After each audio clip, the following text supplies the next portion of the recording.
Welcome, everybody.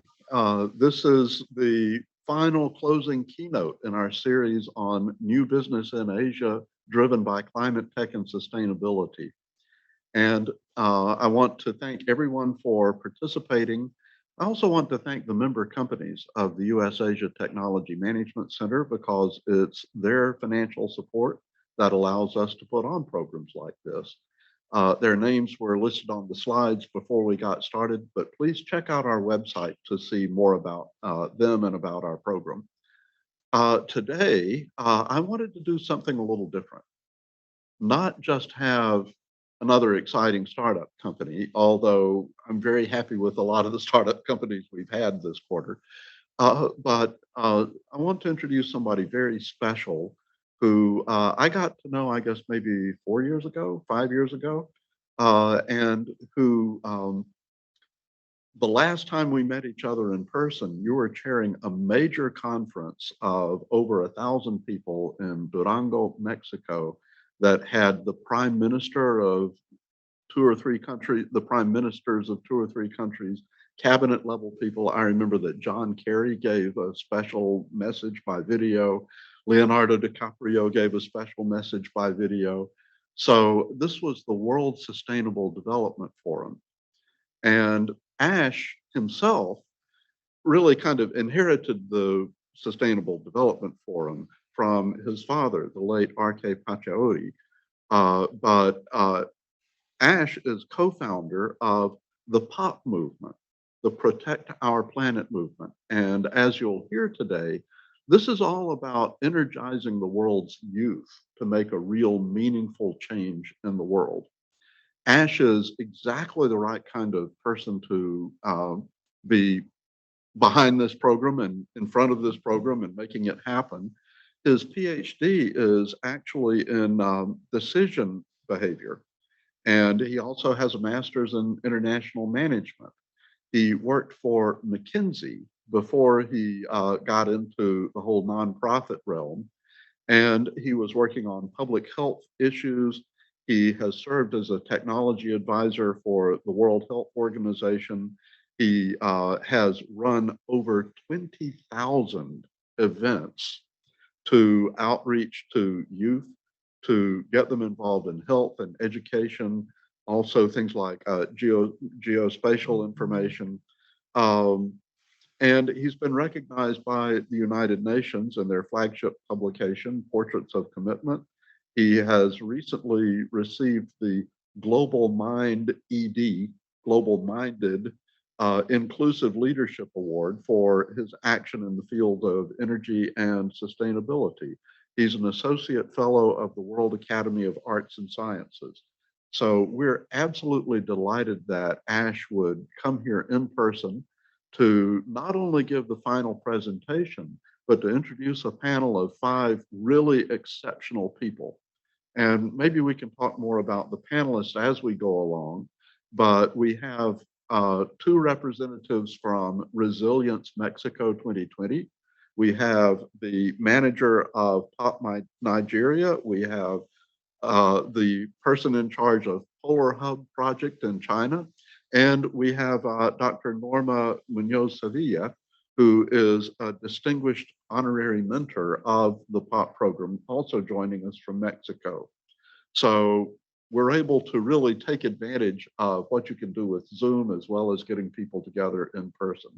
So let me turn the floor over to Ash and ask you to give some prepared comments to get us started. Thanks so much for coming. Thank you very much. I'm absolutely humbled, deeply humbled, and grateful for this incredible opportunity. And thank you for the warmth, the hospitality, the invitation, and this incredible time together with brilliant folks I know we have time to spend together with here in person and via Zoom. So I just want to say thank you very much once again for having the POP family. And we're delighted to welcome each one of you to the POP family, and you're a precious member of the POP family. So thank you so much. And I'll never forget the incredible time we had together in Durango. So we continue to sort of savor those moments, and while we look ahead and do all that we do together. So I just want to say this opportunity to expand our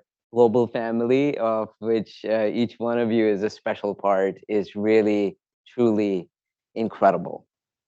And thank you once again for the great honor. I also want to convey my gratitude to the U.S. Asia Management Center for this important intervention as part of this absolutely incredible 30 years running of the series. It's amazing. I've had the good fortune of being, privy to the incredible sessions that have taken place.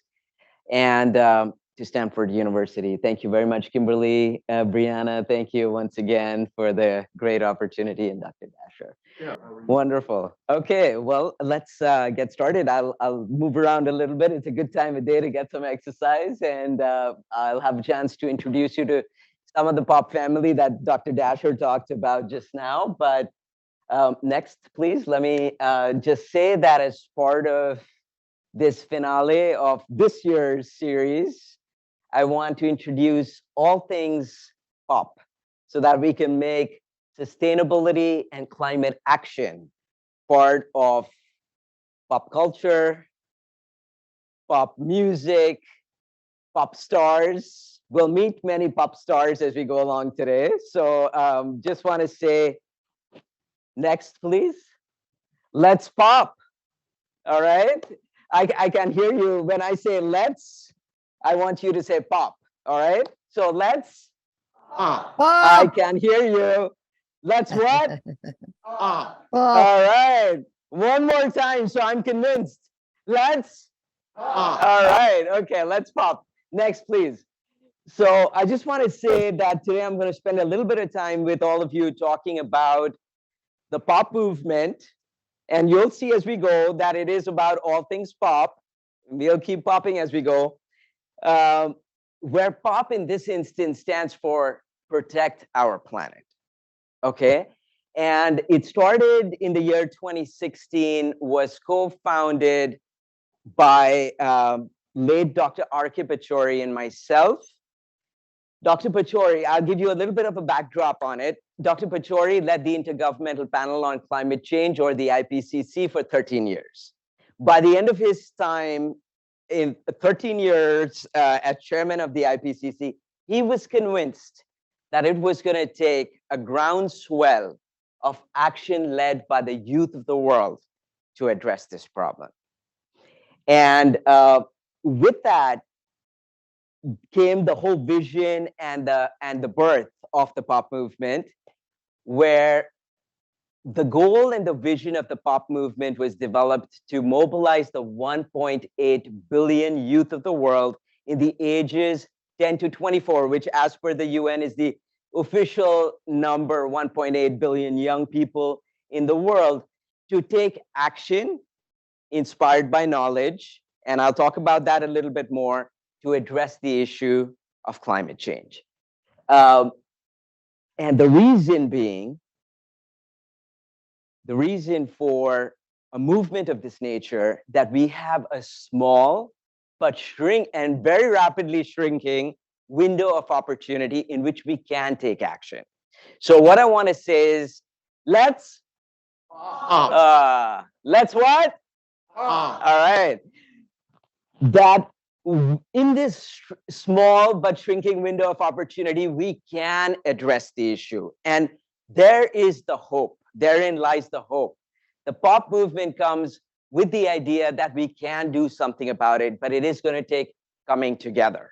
And I'm going to say one other thing, that if you think back on the moments that have changed the course of history, it has been when people, yes, they come together.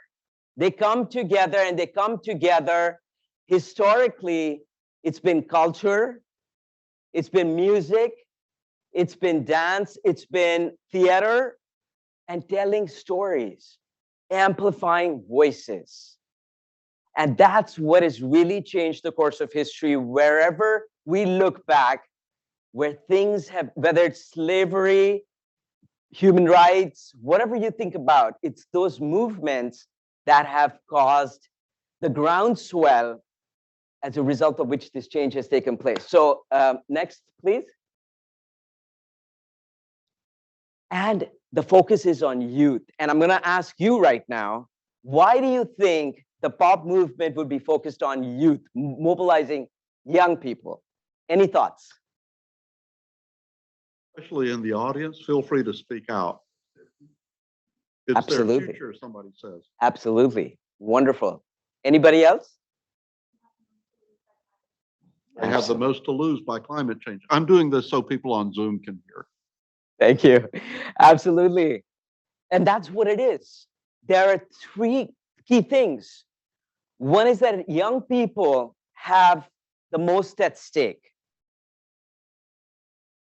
The other is that young people also have the ability to influence change. And in our context of the pop movement, it really is about this, because while we are a youth-centric movement, we're working with literally the universe. And one of the things we pride ourselves in is that we are very inclusive. And that is because young people have the ability to influence change, whether with their teachers or professors in schools or colleges, or homes with their parents, grandparents, friends, and in neighborhoods and communities. So young people have the ability to influence change. And so youth are very much the center of the pop movement, but we're working with young people and a universe as a consequence. And we have a tagline that reads, "Youth inspired by knowledge." And that is that the vision that was formulated when the pop movement was born was that the science of climate change must guide that action.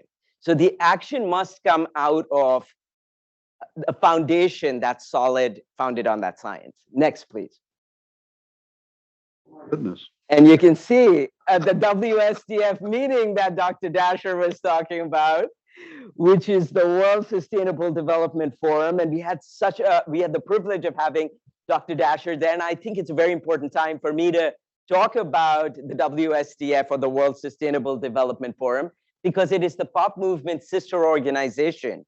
And it plays a very complementary role to the pop movement, which I'll talk to you about. And I must say, we're humbled and privileged to have Dr. Dasher as part of the board of the WSDF. Next, please. And the important thing is, as I mentioned, we need to work on all levels to affect change in the short window of opportunity that we have. Let's what? All right. So the important thing is that while the pop movement is a grassroots organization, the World Sustainable Development Forum is also focused on climate action, but affecting change through policy and advocacy at the highest levels. And so the important decisions made at the WSDF then feed back into plans for the pop movement through action led by young people, and you'll hear many of these people today, some of them at least, and then that grassroots action must inform policy. So at the WSDF, where we were together in March of 2020, which is where the last in-person meeting happened just prior to the pandemic, we had over 1,200 young people and 700 plus adults and leaders from around the world. Next, please. So we focus on community projects. It's a very grassroots movement through the pop movement. We talk about knowledge exchange. We talk about dialogue and mentorship. What I want to say is that we don't need to have adults alone to mentor. Young people have a lot of knowledge, and particularly when you think about people who have experience on the ground from the community level, they have knowledge like nobody else. So next, please. We have a bunch of mentors who work to support projects on the ground by guiding that action led by communities. Next, please. And there are several young people who are trainee mentors. So many of them join as trainee mentors before they become mentors. And these are high school students. But they're high school and college, and like many of you guys, actually, to be totally honest. And they're guiding a number of amazing initiatives, some of which we'll hear more about. Next, please. So why are we unique? Because we've got so many movements around the world where young people are doing things Why is the pop movement unique? I think one of the most precious things about the pop movement, which makes it stand out, is that it works ground up using participatory approaches where communities not only lead initiatives, but they own them. How do they own them? They own them because they not only identify what the issues are on the ground, but also devise solutions to addressing those issues using approaches that emerge from the community. This is a really ground up approach. And I should say that it takes a little more time to achieve, outcomes, but it goes a long way because that is a sustainable approach to sustainability initiatives. It's not gifted by anybody. It's like the story of teaching a man to fish. That nobody can take from you. So I just want to say that next. That is really what makes the pop movement stand out. So you'll hear stories of people as we go along today who really have worked on the ground to mobilize brothers, sisters, larger communities to become part of the solution. And we do have a number of partners on the ground, and we'll talk more about the partners later. But these projects, the 222 right now that you can see, are projects that are led by young people and communities themselves. Next. And they are led by amazing pop stars. Like I said, you'll meet some of them. So next. And some of the projects we're going to hear about today are focused on innovative technology-based solutions. They're very community-led, community-driven projects, and some of them focus on advocacy. Next. I'm going to talk about one experience in particular. She's not going to be here to present today, but and that's the reason I'm talking about her. So Anna Henhausen is a very dynamic young lady. She was at the WSDF, Dr. Dasher might remember. I met her a few years ago, and she was sitting in an auditorium just like this, and she was at a university, and we had an intervention just like this, and Anna became involved in the pop movement.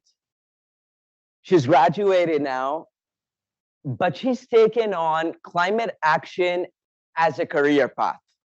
And what she's done is she's become an entrepreneur, ecopreneur, whatever you'd like to call it. And she's developed an app which is focused on helping each of us find pathways to climate action in our own lives. So at home, or while you're commuting or you're in school, what are the things you can do? What can you do? Because that's really the heart of one of the issues that we face, which is that people say, hey, I know this is a real issue and we have a shrinking window of opportunity, but what can I do about it?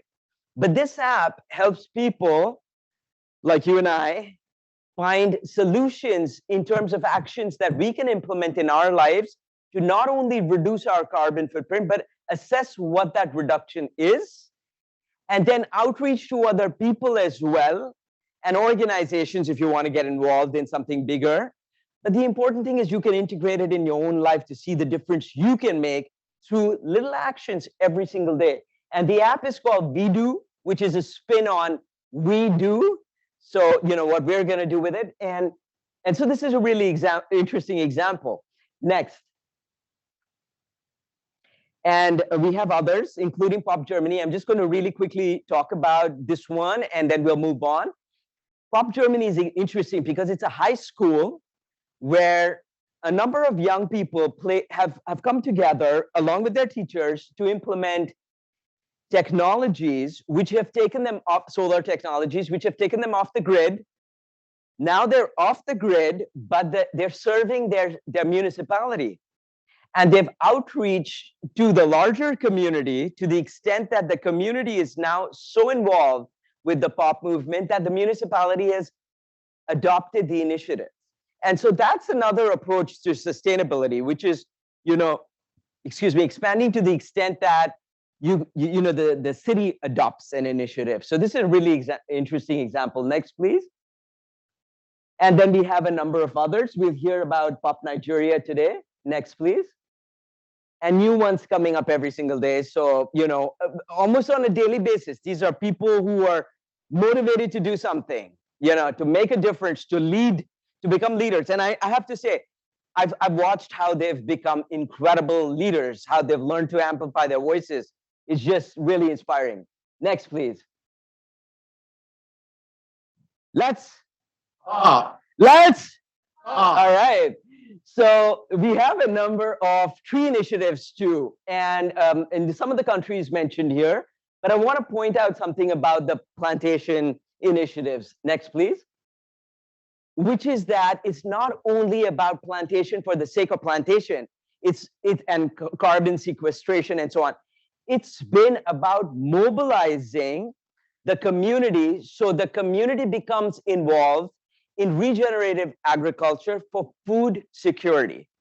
And so I just want to say that there are larger issues because these are people who are living through the crisis. I mean, we're all living through it, but they're really on the front end of a lot of this. Next. And there are other aspects that we cover in terms of climate change. Health is a big one. The pandemic is something we're still, you can't even really put it in the past yet. But what I want to say is that we know that climate change is a public health emergency. And we've been looking at a lot of the dimensions of health. Dr. Pachauri, who's sitting here, has been involved with a lot of it. And many of the others who will join us are too. Next. And I want to say, and I'm going to say to each one of you guys, please publish your work too, because the only way you can really advocate, get your voice out, get the results of your hard work and science out is by publishing. And that's one of the things we keep close to our hearts. And these incredible young people are telling their stories through publications, through writing books, and so on and so forth. Next. And among our partners, we also have universities. One of the universities is in Iowa. MIU is one that's a close partner of ours.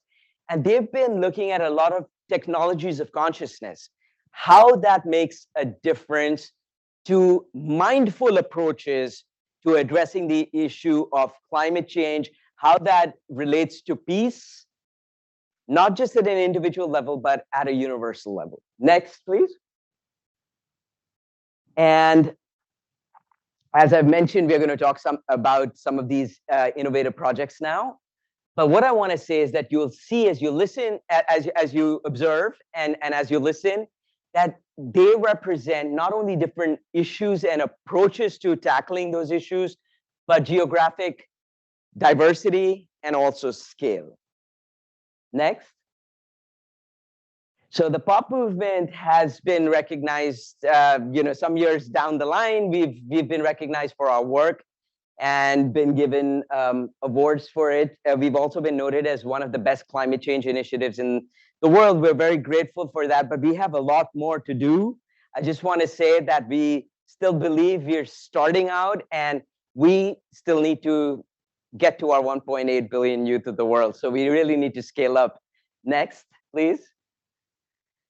Press and media advocacy are crucial to a lot of what we do, in addition to, of course, the action on the ground, which is key. Next.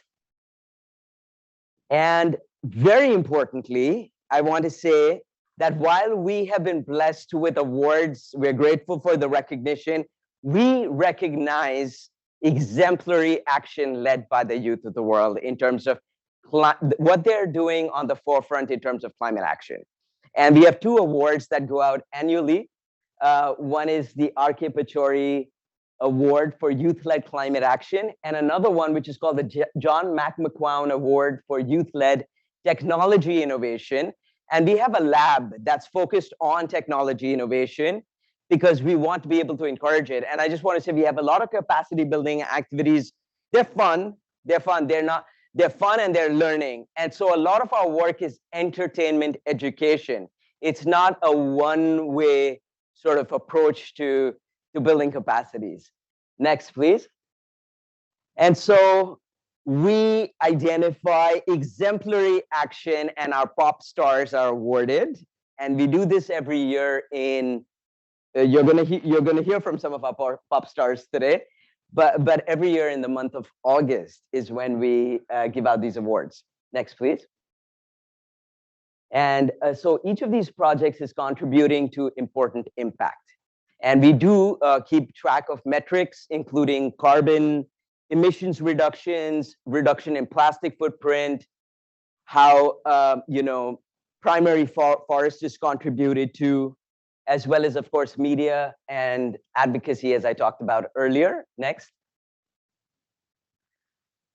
And we have an annual event called the Pop Festival, which takes place every year, at various points in the year. But we call it a festival for a reason. And the reason is it is about coming together and celebrating action and coming together as a global family that's part of the solution. And that's why we call it a festival. And we have music, and we have discussion, and we have dialogue, and we have capacity building, and we have films, and we have a range of different activities, but they're typically to celebrate the hope that is very much the heart of the pop movement. Let's what? I can't hear you. Let's what? All right, next, please. Yeah, so music is very much a part of what we do, and we have a number of people who are incredible musicians who are focused on bringing their beautiful voices and their ability to deliver melody to mobilizing young people. And so we have concerts and things like that as part of our festival as well. Next. Some of our speakers, including Dr. Dasher, who's been part of our festivals, and some of the others are here. Next, please. And then I'm going to end by saying that, again, we're very much a part of a family that's focused on inclusion. So it's about leaving no one behind. It's about taking action and doing it together and being respectful and inclusive in the process. So we work very closely with indigenous knowledge and indigenous communities and a number of other communities that are often left out. So that's very much a part of, what we stand for. Next, please.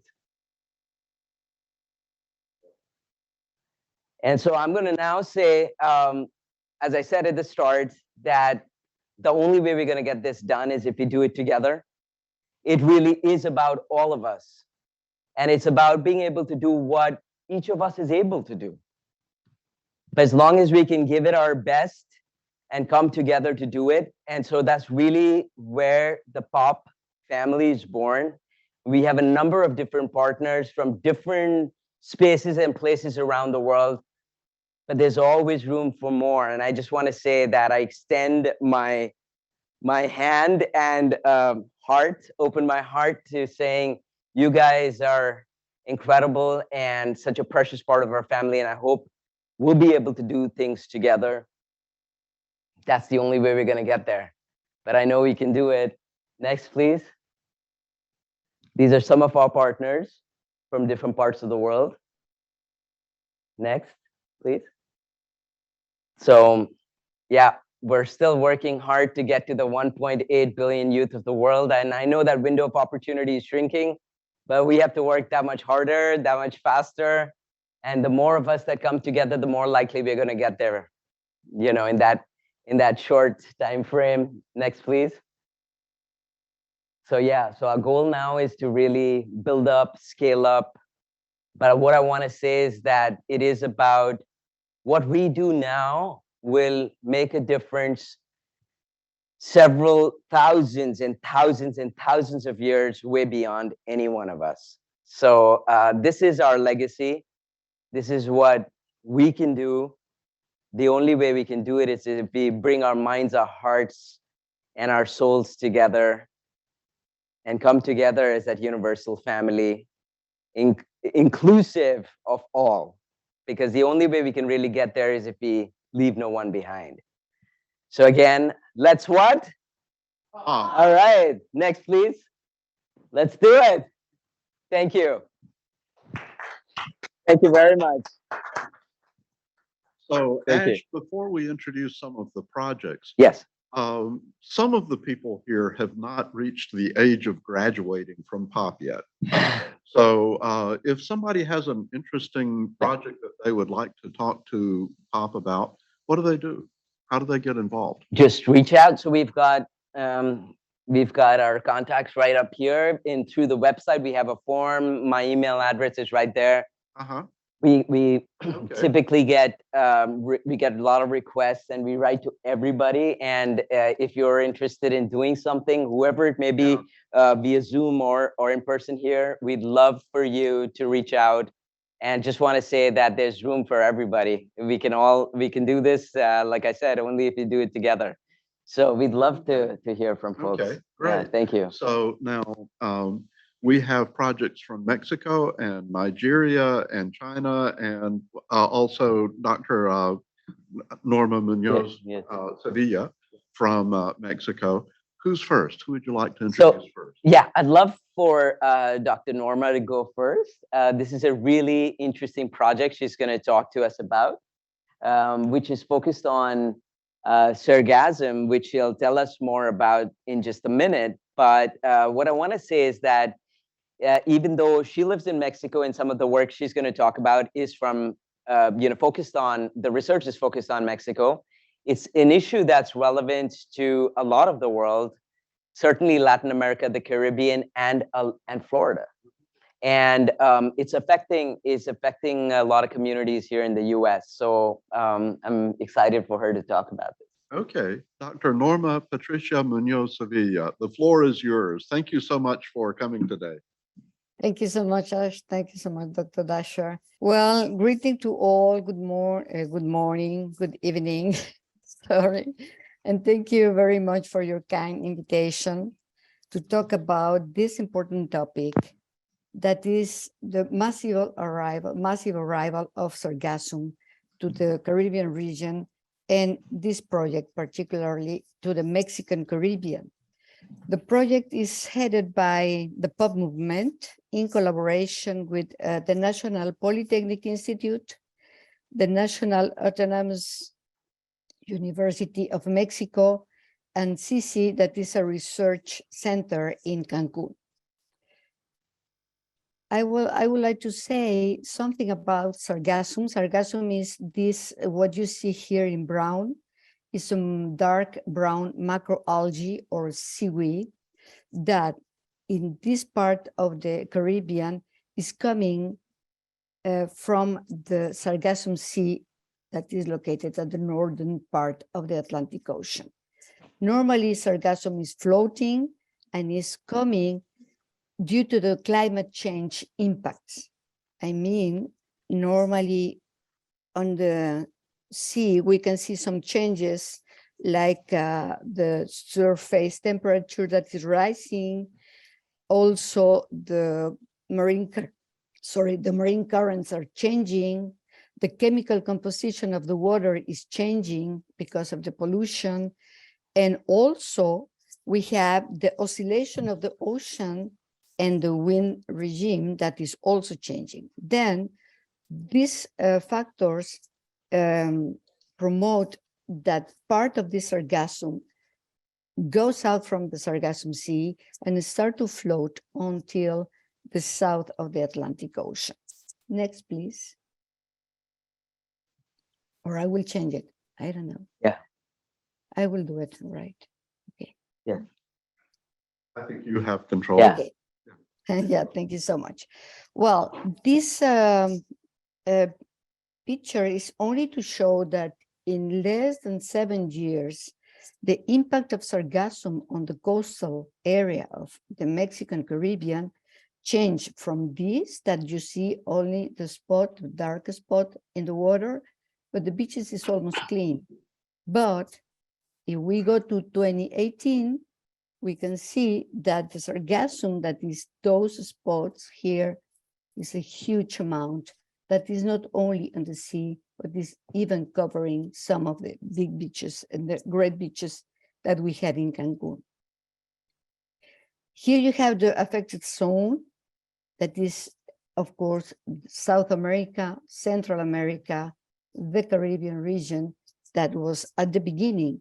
But now, currently, the sargassum is going into the Gulf of Mexico here, and of course, arriving to the Florida Peninsula. And that is very important because now the problem is focused not only in the Caribbean region, but also in the Gulf of Mexico in a huge amount. The problem with the sargassum now is that we have a lot of affectation, not only in health, like you can see here. The health problems are going to skin irritations, respiratory problems, sometimes headache. People have mood changes. The workers have difficulties to breathe normally. In particular, if they have asthma, is very, very dangerous for them. And these kind of problems are the result of the emission of some gases that comes from the decomposition of the sargassum. Those gases are mainly ammonia, hydrogen sulfide, and methane that cause a lot of problems in health. But also, if we talk environmentally, we have a loss of species like corals. We lost already more or less 30% of the coral reef, the Mesoamerican coral reef, the second largest in the world, and species like turtles also. Ecosystem damage is a very big problem, like the seagrass is already lost, almost lost in the region, and of course the coastal erosion. This is the way that people is working in Quintana Roo, state of Quintana Roo. You can see that they don't have any protection, they don't have any t-shirt, they don't have any boots or something to cover themselves. And for that reason, they are suffering a lot of diseases right now. And that we need to study. This is a map where I want to tell you, to show you better, that here you have the Sargassum Sea. This sargassum is coming down to the Pacific, the Atlantic, sorry, and is arriving to the west coast of Africa. And from this coast is moving to South America, and from here, Central, Gulf of Mexico, and all the Caribbean area. What is important to say is that here you have already what we call the Sargassum Belt. The sargassum is going back and forward between Africa and South America, and now they are used to call the second Sargassum Sea, so important it is. What we decided to do with the project, we wanted to work in research in a short term, medium term, and long term.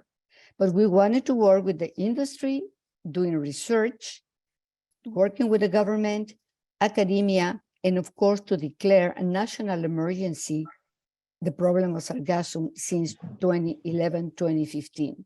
That didn't happen. And for the medium term, our goal is to establish a pilot industry, and the long term, a commercial industry. We need to give a value to this natural resource that we are. For that reason, we were working the month of June, more than 3 weeks. The POP team, you can see here, 2 of our colleagues working in making interviews and survey among the communities in all the state. Also meeting with the local NGOs. Here are always family POP family, sorry, here. Then we had a meeting with the Ministry of Environment and other authorities. Of course, we needed we were giving some workshops and working with the youth and with the fishermen, because they are very important sectors. that can help with the solution of that. Now we are working with the Martinica Island, that is a French island, creating a network because the problem of public health is related to the gases that I was talking before. Then we are creating a network in the Caribbean region to monitoring and measuring the air quality in the whole region, including Mexico. How the system is working, we go to monitoring with the fixed equipment. We have alert information. Then this information goes to the population, and then is also serving to prioritize seaweed collection on the site. Means not because we have a lot, we need to focus our effort there. It depends on the concentration of those gases. This is how the data are transferred. You can the fixed sensor here, then it's going to a server. You need to validate this information to make some calculation of indicators. You give the information to the decision makers and then to the population. Every day we are giving information to the public, alert management and historical data. Why? Because people need to know every day in the morning where they can go, where they cannot go, where they need to stop to work. And that is given by this information. Continuous information is in the web page of the company who is in Martinica responsible of this monitoring.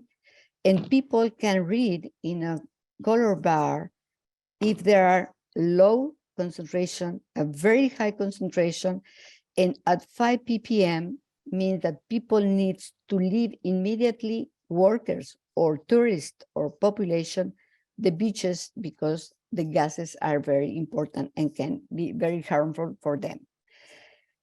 This is what we are doing, and the conclusion of our work until now is to create the network for monitoring and measuring air quality in the Caribbean region, in the whole Caribbean, to conduct a similar research study in Florida State, and to invest in research, innovation, and technology studies to make proper use of already existing sargassum on the coast. Here, I want to finish to tell you that in Quintana Roo, we have more than 500,000 tons of sargassum already in land that we don't know what we're going to do with that. That is important to do it and to give a value to the resource. Thank you so very much for your attention. Thank you, Dr. Norma. Thank you. Before we have our next presentation, if I could, I'd like to ask you a quick follow-up question. What is distinctive about this project and how you work with youth? How are youth involved in the Sargassum project? Well, all the people who was with us in Cancun in June, it was youth, young people who was involved in the surveys and all the questionnaire that they were applying to people, communities, inland, on the coastal area, to all sectors. And that is very important because they are learning to speak with the people. They are learning how to approach people. Yeah. And that is important. And also the topic, because we can speak a lot about sargassum, but sometimes they don't know exactly what is going on. But in the field, people is learning a lot. We're really on the front line. Yeah. That's, I think very, the point about their involvement here. So thanks again, and thanks so much for all of your mentorship of of the young people in the POP movement. So Ash, who's next? Who would you like to? Xiaotong would be next. Okay, so Xiaotong Du is the program manager for Polar Hub, speaking to us this morning from Beijing. Xiaotong, the floor is yours. Thank you. I'm going to share my screen. Hello, everyone. Good evening. My name is Xiaotong. It is really a great honor to be here, and I'm really happy to share with you this Glacier Citizen Science program we're currently working on. So for those of you who don't know who we are, Polar Hub is the first and only Chinese NGO so far that is working on protecting melting glaciers and advocate for climate action. We are very happy to collaborate with POP. A little background of this program. So basically what we are trying to do here is that we want to get more people to appreciate the beauty of glaciers and take pictures. By collecting those pictures, we want to make it to a database that we can track the change of the glaciers over the time. So these are the 4 keywords of this program. This is going to be a citizen science program, so we will be able to leverage as much social power as possible and encourage more climate action from the public. The technology tool we are developing is a WeChat mini app. For those of you who don't know WeChat, WeChat is the everyday chatting app that is used in China by over 200 million people. And a mini app is actually a widget that is inserted in WeChat. So in this way, people have easier access to it and actually more handy to use comparing to an actual app. In terms of where to take pictures, we're also going to set up a few monitor sites by the glaciers. This picture just gives you an example how it might look like. But what's going to be different from here is that we're going to leave a hole on the board. Does it make sense? So people can place their phone on the, it's a cell phone shaped hole. So people can place their phone on the hole and take pictures at the exact same angle. It is essential because it enables us to compare the pictures later times. We either place the board here by the retreating snow line or at a larger landscape. There will be 2 target users. The actual users are the people, you know, who actually take pictures, local community, outdoor community, which is growing crazy in China, and tourists. That user means after we analyzing those pictures, we can have this sort of evidence, you know, how much glaciers melt. And then we can give this information to key stakeholders like policymakers or climate NGO. During the first year, we want to realize these core functions of this mini app. What I want to highlight here is that we are going to take the social interaction feature into considerations. Like after people take a picture, they can have a real-time poster instantly and share it to social media. So by doing all above, we hope to achieve this is going to be the first sustained public welfare project to focus on melting glaciers. And this is going to be the first civil digital database of glacier monitoring. And of course, always we want to create innovative platform for stakeholders to come together and exchanging dialogues on climate change. At last, I want to mention we are very fortunate. We have secured some fundings from 2 of the Chinese foundations, and we are still, you know, reaching out to more potential collaborations. That will be it. Thank you. Xiaotong, thank you. As we're getting ready for our next presentation, how did the idea for taking, you know, photographs from exactly the same location happen? How did you come up with this idea? It is kind of a natural thing because our target is to, you know, compare the pictures later times. That's one of the major goals. So to be able to compare those pictures, we have to have those pictures taking the same glaciers so we can really see the change. So that's why we come up with this idea we should take pictures at the same angle. Okay, that's great. Thank you. And we may come back to you during Q&A, so be prepared. So Ash, who's you. next? Who do you want to go with next? Thank From you. Mexico or from Nigeria? Where? From Mexico. Next. Okay, so from Resilience Mexico 2020, we have Kevin Morales Münstermann and Ivan Ransom Rodriguez who are going to talk. Kevin, Ivan, the floor is yours. Thank you so much for having us. It's a huge honor for us. The future is in our hands. What happens in the next centuries will be determined by how we play our cards this decade.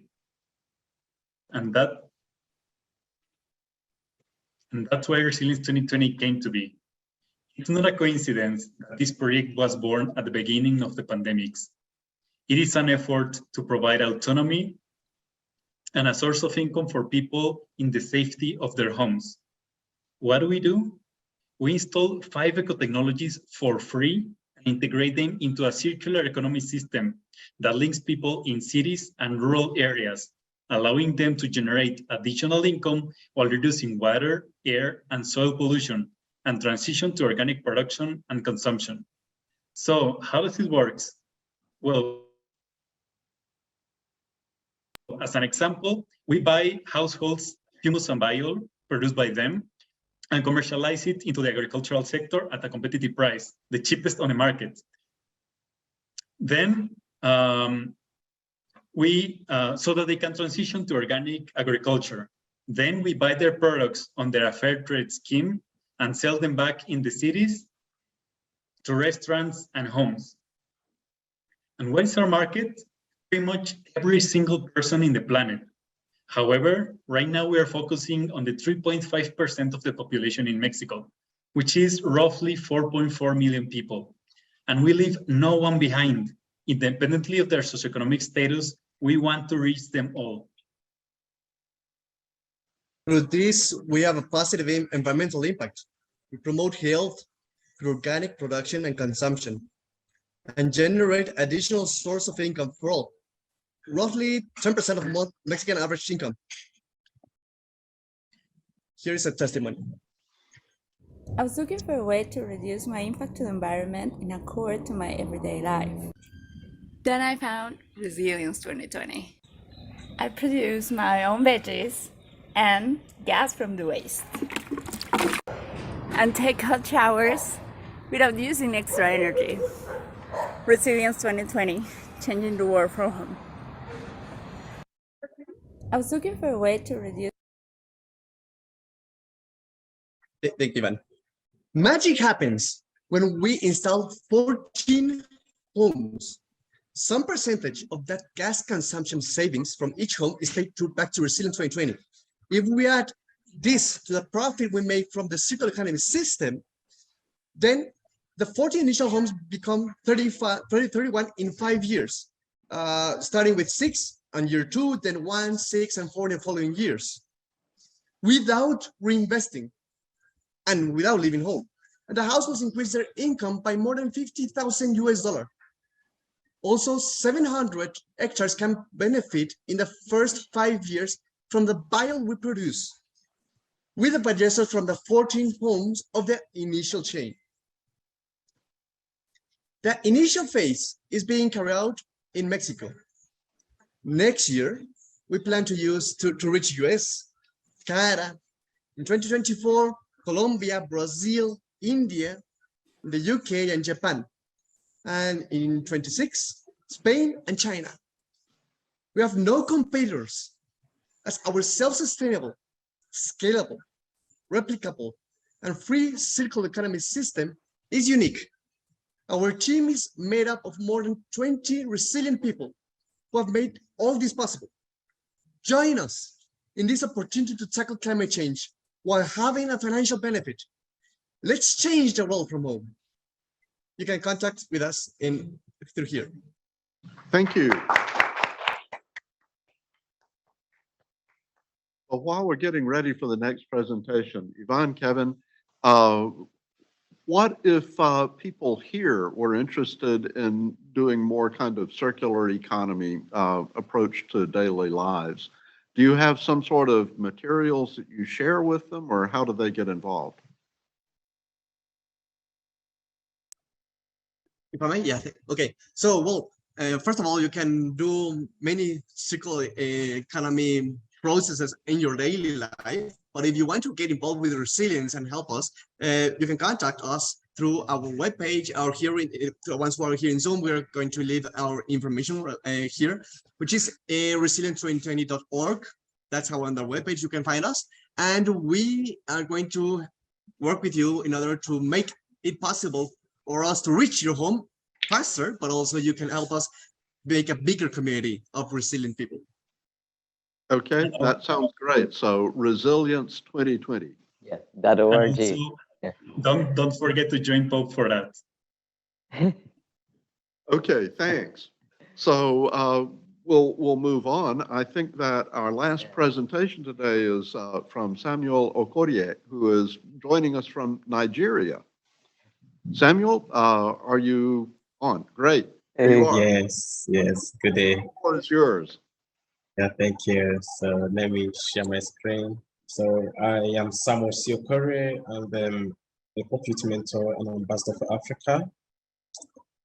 First, I would like to thank the pop movement and also the host for this opportunity. And I'd like to ask a question: why climate action?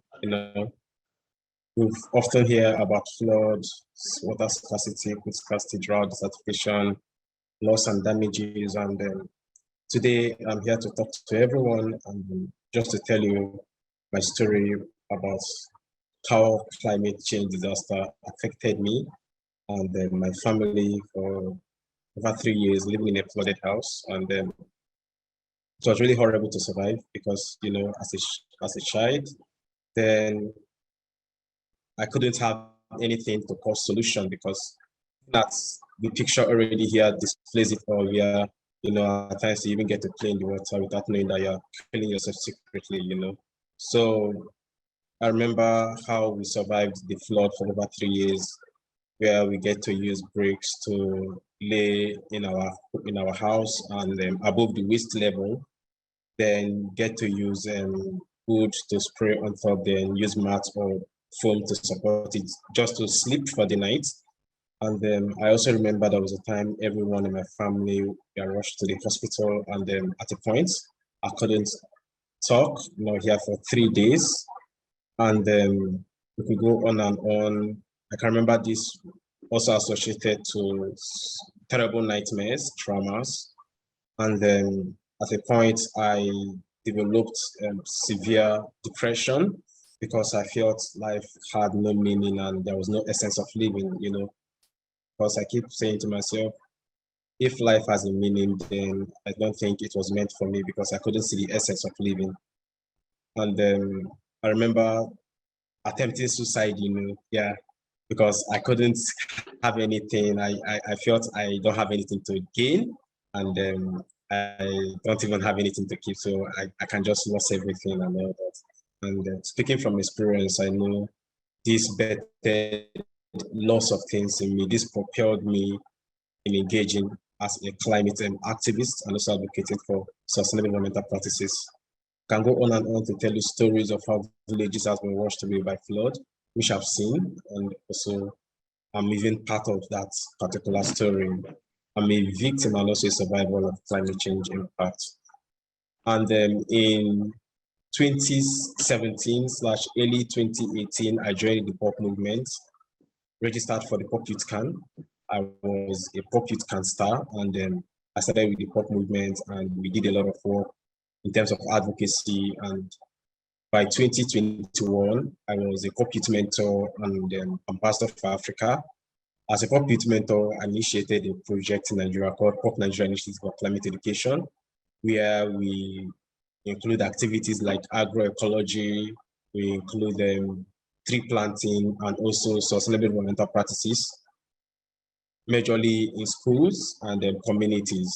And in this project, we try to empower these schools, students, and also community members to take action for the environment in conserving the environment. And part of the things we've done is, you can see my picture there with the cucumber on my hand. And then this is where we turned the wasteland into an agroecology garden, where we also supported the reduction of food scarcity in that particular school, and also supported the livelihood of teachers to upskill. And the Pop Nigeria initiative has reached out to over 200,000 of its target population, majorly youth and children. And we've also expanded to over 200 secondary schools and 10 universities and 50 communities in 30 out of 30 states of Nigeria. And we have also tried to mainstream gender into our activities, because we believe climate change also has some gender footprints in terms of gender-based violence, and we try to mainstream gender to close those inequalities and also promote equity and gender equality. So this is the example I gave earlier, where this is the wasteland. You can see it there, and also you can see from the wasteland. You can see here where we have the farm, the garden we made, and then you can see here, these are some of the results, and then this is probably the end, part of the last harvest we did.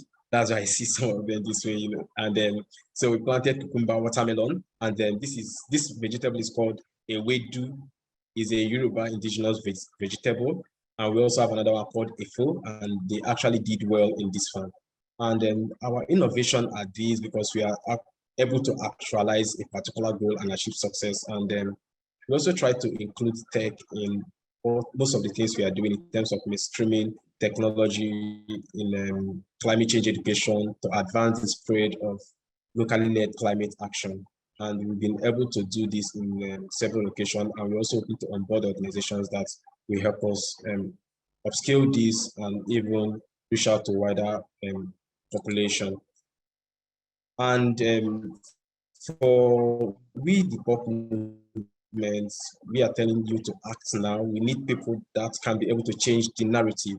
We cannot do this on our own, and I believe too that not everybody here can be able to strive on their own. So you can see students, we also empowered, and even communities, because we empower communities to take action, like Dr. Ash earlier pointed out about the pop movement holistically, and also this also narrows down to the Pop Nigeria initiative, where we empower communities to see a problem, take action to solve that problem, and also own that particular project to sustain the project itself.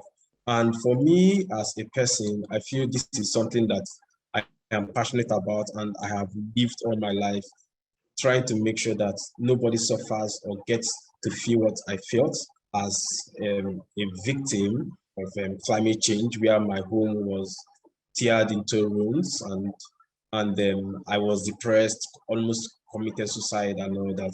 So I've been able to engage with world leaders. I've been able to engage with ministers, chief of cabinet of the UN Deputy Secretary General. I've also been able to engage with president of countries, governors, senators in my country, members of parliament. And at COP27, I was also on ground at COP27, where my major demand was loss and damage finance. And I led the loss and damage finance demonstration for week 1 and week 2 for the COP27, which was a major spotlight on different COP27 official platforms and even the UN platforms. And at the end of the day, I was able, through the support of other youth-led organizations in this particular movement, we are able to get the loss and damage fund for loss and damage, especially for most vulnerable communities. And I was also one of the recipients of the Aruke Pashuri Award for youth-led climate action. And I'm also a member of the EU Climate Pact. I'm a Climate Pact ambassador for the EU. And then this is some of the pictures, some of the highlights for our program in COP27.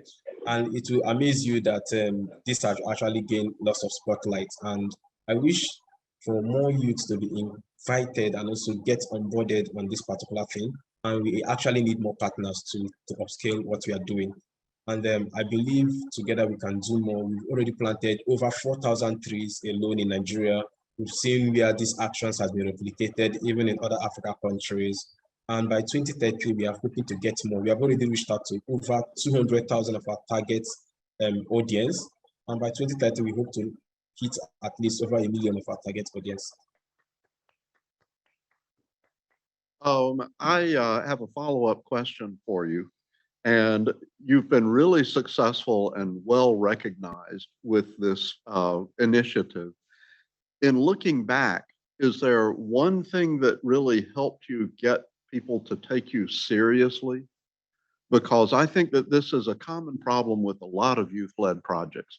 Oh, young people have a lot of passion. Of course they do, but they're also idealistic, and you can't trust them. They won't be around tomorrow. They'll go off and do something else. How did you get people to really follow through with you? Yeah, so for me, I would say is consistency and also persistence in what I actually wanted, because I know there was a time that I almost gave up. In this particular project, I've seen situations where I was open to open fires, open bullets, like I've been stranded in some point. So I actually know what I was looking for, and I was persistent in what I needed, not just for me, but for communities that are actually victims of this particular climate change disasters. And that is actually what has kept me, and also telling people my story and telling them the need for them to act, not because I needed the money, but because they needed the solution much more than any other thing. Thank you. Okay, thanks very much. So we've got a few minutes for questions from people here in the room. If you'd like to ask a question, please let Brianna give you the microphone. In the meantime, we have a follow-up question for Dr. Norma. Dr. Norma, if you would, we have a question in Zoom about whether the sargassum problem is really long-term, kind of, multi-century, or has it gotten tremendously worse in recent years? Can you really see a connection between that and some climate difference? Well, the problem with sargassum for the first time was noticed in the 28. Then we didn't have any sargassum until 2011. From 2011 to 2015, no sargassum at all. And then from 2015 to 2018, we didn't have, but from 2018 until now, until 2022, sargassum is arriving year by year by year, different amounts. And the conceptual model that my colleagues from the Marine Science Center at IPN is working is that, of course, the influence of the climate change is a very strong disturbing all the surface of the ocean, all the currents. And for that reason, it's not possible to predict until now when will arrive, if they will stop arriving, or the amount that is arriving. I can tell you that sometimes the satellite images are showing us spots of 40 kilometers wide of sargassum that Wow. is floating in the middle of the Atlantic Ocean. That is a huge, huge amount. And the other problem is that when the sargassum is crossing through the watershed from the big river like the Congo, Amazonas, Orinoco, the sargassum gets a lot of nutrients in the eutrophication areas, and then is able to grow from 1 cubic meter in 10 days to 6 cubic meters crossing these areas. Then you can see how much the problem it is. Then we will not stop it now. Thank you very much. So You're we have a welcome. question from the audience. Please go ahead. Okay. Hi, thank you all for taking the time. I wanted to expand on the previous question about kind of people taking you seriously. I think all of you are working on such big problems that I'm curious to hear from others how you maybe get people to take you seriously, how you got funding from like Chinese entities, for example, and then also if you could just talk about what keeps you motivated, given that you're all dealing with problems that are massive. And yeah, thank you again for what you're doing. So let's do a real quick round robin with this. Let's start with Yvonne and Kevin. Could you get the question? Okay. Oops, Yeah, sorry. you're muted. There you Yeah, go. sorry. So what gets us really motivated? I would say youth. I would say pop movement, achievements as well. But sharing the experience with everyone else that helps. And regarding the finance, we have we have been financed by Borussia Dortmund, which is a German football team. We have been financed as well by a company that I'm co-founder, but we also have been able to finance by ourselves with us products that we sell, and that's really important. Now we try to become independent as well of companies, and that's important. Yes, there's nothing like raising money to make you feel like you have to deliver. Thank you. Samuel, what about you? Okay, so for me, what has kept me motivated, I'll say first, is the burning desire to make sure that communities are not in extinction, and also there is wide range of reduction in terms of climate change disasters. And also another thing that has kept me motivated is the person sitting next to you, Dr. Ash, is always been a great role model, and his words, his actions, his, even when I felt like not pushing up, So I think we all, as youth, we all need that mentor that will always tell us you can do this, because they are the major motivators. You may not see them at the front line to tell you those things or to tell the world, look at what you're doing, but you actually need them as a major backup, like a backbone to support you. Thank you. Okay, thank you. Xiaotong? That is a very good question. We do get that a lot. For the motivations, I think for me, it's two parts. The first one is pretty much a very personal thing. Like from the bottom of my heart, myself, I really believe in what I do. If nobody else does, I have a genuine interest in this topic. For example, my program is the glaciers. I do really love glaciers. So this is kind of where the motivation, and passion comes from. And the second part, I think, is I consider myself very lucky that I got some support during the work, during the time I do my work. So I grow more and more professionally on this to make it to a really professional work. So that in turn gives me a stronger motivation to continue this work. So for the fundings, I guess it's just hard work. Like we got those support and fundings from the Chinese entities because I write my heart out for the proposals for like 100 versions. So finally we got the money, luckily. Yeah, no other magics. Thank you. Okay, thank you. We have a question on Zoom, and this one actually, I'll tell everybody, comes from Srinarayani, who identified herself early this quarter as a high school student. She's been watching our seminars from Texas all this time. And instead of asking the POP leaders, I'm going to ask you, Ash. She wants to know when you're starting some sort of a climate-related initiative, what's the first step? How do you get from the idea stage to actually doing something? You've seen hundreds of these, right? What do they do? How do you help them?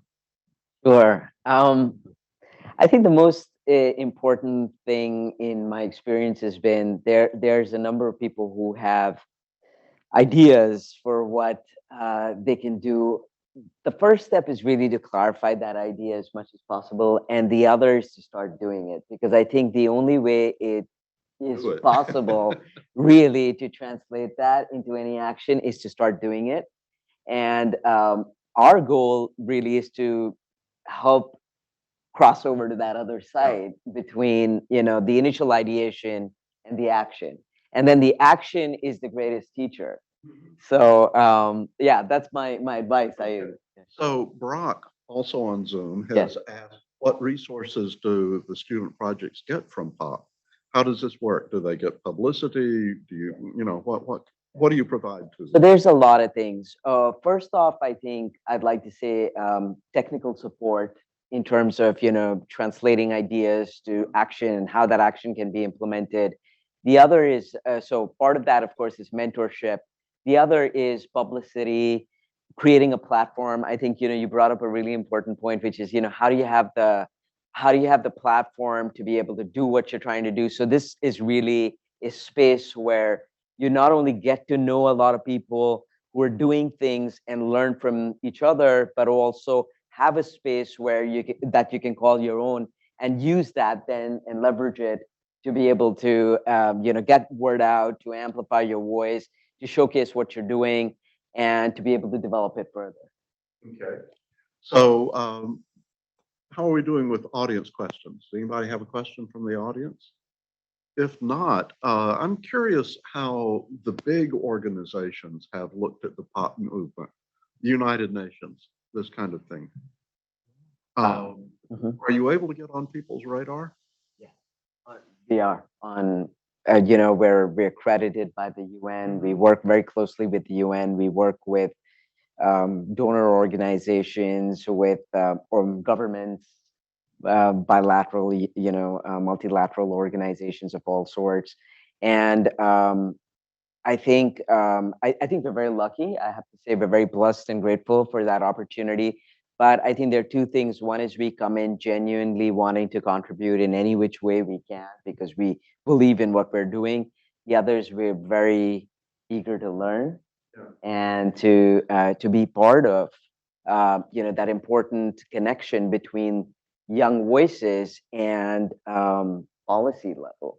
And that includes being part of important fora where the UN is present. Okay. So we're actually getting close to the end of our time. And I noticed, when you're giving your first presentation, that your father's original idea, Dr. Pachauri's original idea, was that the only way we could deal with climate change in a rapid manner was to get 1.8 billion young people involved. What do you say to the people who say that that takes too long? That really we're not on track for the 2030 goals and that you really need to take other kind of measures instead? I think it's really important that we all do what we need to do, and yes, it's going to take other measures as well, but it is going to take mobilizing this very important stakeholder group that has the most at stake, but also has an important part to play in terms of not just being leaders of today, but also leaders of tomorrow, and contributing to all of the negotiations, the policy decisions, and the action that other stakeholders need to take.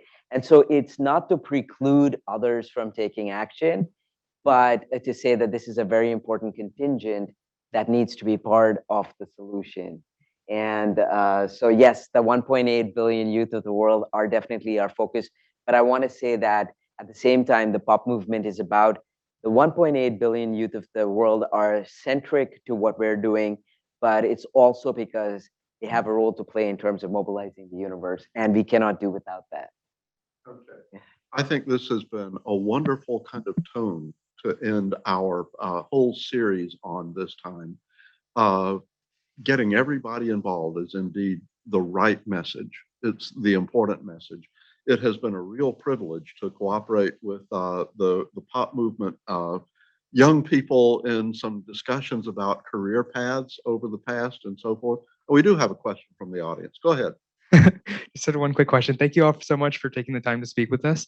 I wanted to ask, so these are, some really impressive developments. And I was curious, what are the biggest challenges you faced, whether bureaucratic or technological, along the way? Yeah, thank you. Thank you very much. I think one is that closing window of opportunity that we're talking about, which is really our biggest challenge right now. And you're right. We're already at 1.1 degrees, but yet I just want to say we believe in what we're doing and there's great conviction in it and there is hope. But at the same time, so apart from the shrinking window of opportunity is the fact that funding and finance is a constraint. And we've had setbacks with the global economic situation being what it is, finances shrinking even further. So with the window of opportunities also shrinking finance, that's a big one too. And I think in terms of getting, now we've begun to experience the snowballing. So we have the young people sort of coming forth. But if we have the support financially, I think we'll be able to do much more and much faster. And that's really what we need. So we need to get to that scale, but there's going to be some of those important ingredients to make it happen. But we're going to keep on at it. Yeah, I believe we can do it for sure. I think you can too. Ash, thank you so much. I have a question. I have a question. I have a question. Pop. Let's what? All right. Thank you. So for everybody here, we've got some light refreshments outside. We'd be happy for everybody to stand around and talk after we're finished. And I want to thank everyone who has participated in this series, not only our speakers, but also all of the people who've been involved. And for students who are taking this as a class for credit, the deadline to get everything to me is December 15 at 10 o'clock at night, Pacific time. That's the scheduled exam time for this course. So please get your materials in, the weekly summaries. Check with Brianna if you have any questions about your records. I apologize, I haven't been able to write back to every comment, but I have really enjoyed reading them, and I'm going to share, without all the identifying information, what you've written to our speakers, because I think it will make them really happy and they will learn some things from you. So this concludes our series. Dr. Norma, Xiaotong, Samuel, Yvonne, Kevin, and especially Dr. Ash, thank you so much for a great session today. Thank you.